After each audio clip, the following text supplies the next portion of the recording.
So we up with. So what's up, YouTube? Back with another video. 5 unsolved mysteries caught on tape. Let's go. The top 5 mysterious unsolved cases. Jackie Sutton. In late October 2015, seasoned British journalist Jackie Sutton arrived at a Turkish airport to catch her connecting flight to Iraq, where she'd been working with the free speech organization IWPR. Hours later, she was found dead in an airport restroom. Reportedly, Jackie Sutton had committed suicide, hanging herself using one of her own shoelaces. Now here's where things get even stranger. Earlier reports by the whenever somebody's in their right mind, or it just like seems real weird, they committed suicide. She didn't commit suicide, bro. She got taken out. Stated that Jackie Sutton had become very upset after missing her flight to Iraq because she couldn't afford to purchase a new ticket. However, later reports revealed that Sutton could have easily paid for a new ticket. She was found carrying over 2,000 euros and 2 credit cards. Even more suspicious, another security camera clip taken shortly before Jackie Sutton's death shows her carrying what appears to be a shopping bag containing purchases made at the duty-free shop in the airport. Critics have argued that it seems highly unlikely that Jackie Sutton would suddenly decide to do a bit of shopping shortly before committing suicide. That don't even make sense. So is Jackie Sutton's death a suicide or something more sinister? Let me know what you think in the comments below. Lars Mittank. Lars Mittank was a young German man who went on a holiday trip with friends to Varna, Bulgaria. While there, Mittank was involved in a fight with some other tourists and suffered a ruptured eardrum. Because of the ear injury, Lars Mittank was unable to fly, so he couldn't return to Germany with his friends. He rented a room in a hostel in a poor area of Varna, Bulgaria, determined to wait until his ear I'm not staying in no hostels, so he could fly back to Germany. I done seen way too many movies. That same night, Lars Mittank called his mother and said that there was something strange about the hostel that he was staying in, and that she should cancel all of his credit cards. Even later that same night, Lars Mittank left his hostel room in a panic, headed for the airport. He called his mother again, this time saying that 4 strange men were following him, and that he was hiding. 2 hours later, Lars Mittank caught a cab and arrived at the Varna airport in the early morning hours. On airport security cameras, Lars can be seen entering the airport with his luggage. Yeah, like when you stay in like hostels and stuff, some of them be like traps for like kidnappings and stuff like that. But minutes later, he is seen running from the airport in a panic, leaving his luggage behind. Eyewitnesses say that Lars Mittank ran to a barbed wire fence that surrounds the airport, climbed over the fence, and then disappeared into some nearby woods. To this day, Lars Mittank has never been found. His family asked that anyone with any info as to his current location contact them via their website or Facebook page. Brian Shaffer. One of the strangest disappearances on record is that of Brian Shaffer, an Ohio State medical student. On March 31st, 2006, Brian Shaffer decided to go out for a night on the town with some of his college friends.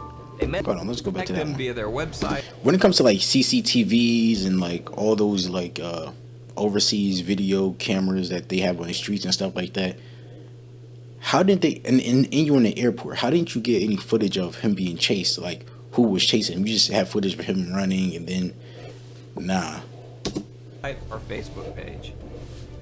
On 31st, 2006, Brian Shaffer decided to go out for a night on the town with some of his college friends.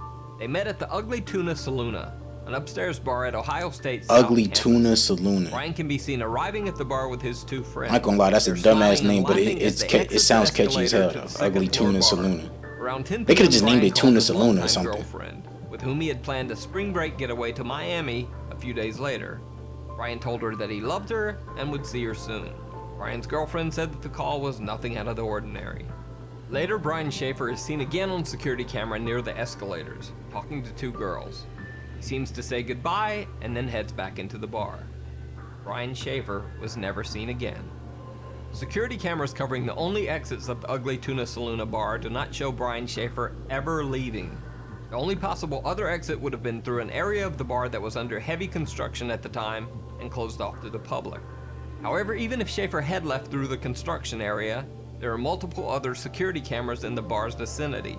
None of these cameras picked up footage of Brian Shaffer ever leaving the bar. It's almost as if Brian Schaefer disappeared into thin air in the middle of a crowded bar. Yeah, unless he got too drunk.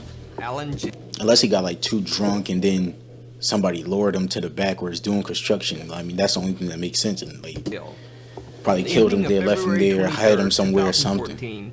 Alan Gill took a strange trip through Cornwall, England. Captured by surveillance cameras, Gill spent his evening wandering the streets of several different cities for hours. He was seen in Wadebridge, then traveled by bus to Truro, then on to Newquay, then back to Perranporth. No one knows why Alan Gill took this strange trip, or what he was doing wandering the streets of 4 different cities all night. The next morning, the dead body of Alan Gill was found washed up on the shore of Perranporth Beach. Gill was naked except for one sock. He probably was running, like. But the story gets even stranger. He probably was running from somebody. Alan Gill's other sock was found wadded up inside his mouth, wrapped in the cord of a pair of earbud-type headphones. Near his body was a black jacket containing a wallet with 95 British pounds, but his bank cards, credit cards, and ID were missing. However, the wallet contained a single bizarre picture: Alan Gill as a child. Even stranger, the jacket the wallet was found in was not the one that Alan Gill had been wearing on the night of his death. Initially, Alan Gill's death was thought to just be a very strange suicide. However, an autopsy revealed multiple unexplained injuries to Alan Gill's right hand, chest, and head. Police ruled the death as suspicious. The case still remains unsolved, and no one knows exactly what happened to Alan Gill. The Jamison family. One of the most bizarre disappearances in recent history is that of the Jamison family of Eufaula, Oklahoma. Pastor Gary Brandon claims that the Jamisons told him that their home was haunted by angry spirits. The Jamisons said that they had made contact with the spirits of a dead family in their house, and that their 6-year-old daughter Madison often talked to the ghost family's child. The Jamisons said that 2 of the ghosts were called Emily and Michael, and that one of the apparitions had wings like an angel. Allegedly fearing for the safety of his family, Bobby Jamison had asked Pastor Brandon if there were quote-unquote special bullets that he could use to fight off the intruding spirits. Pastor Brandon also said that Jamison mentioned that he had obtained a quote-unquote satanic Bible in order to attempt to ward off the ghostly beings. On October 8, 2000... You gonna buy a satanic Bible.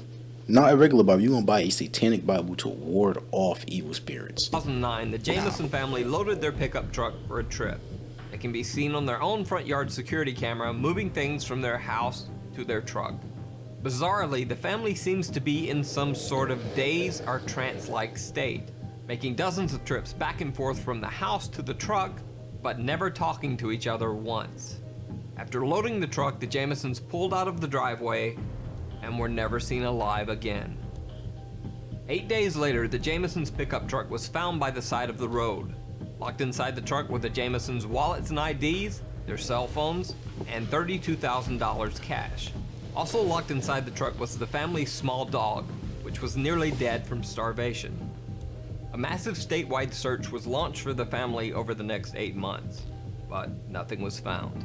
Multiple theories were circulated. One that Bobby and Sherilyn Jamison had been meth users and had been involved in a meth deal gone bad. This theory would also explain their trance-like state in the final video of the family.